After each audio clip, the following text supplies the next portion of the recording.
Hey guys, my name is Afzal. In this video, I want to quickly show you how to play your video in repeat, or as they say, how to loop playback your video in Adobe Premiere Pro. Let's begin by bringing the video into the timeline.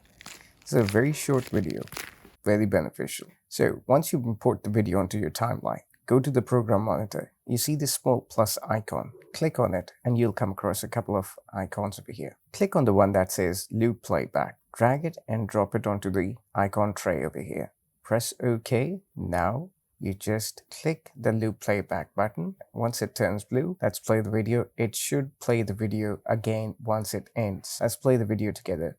Let me just fast forward it to the end to show you that it will play back. This is a very handy, very useful trick, especially when you're editing multiple clips in a timeline. You can actually even set a particular clip and apply loop playback on it to just review that particular part of the timeline. Well, that is very useful and I've come across in many ways. I'm sure you can put this to good use too. Well, that's about it for this video. If you enjoyed this video, hit that like button. Consider subscribing to the channel.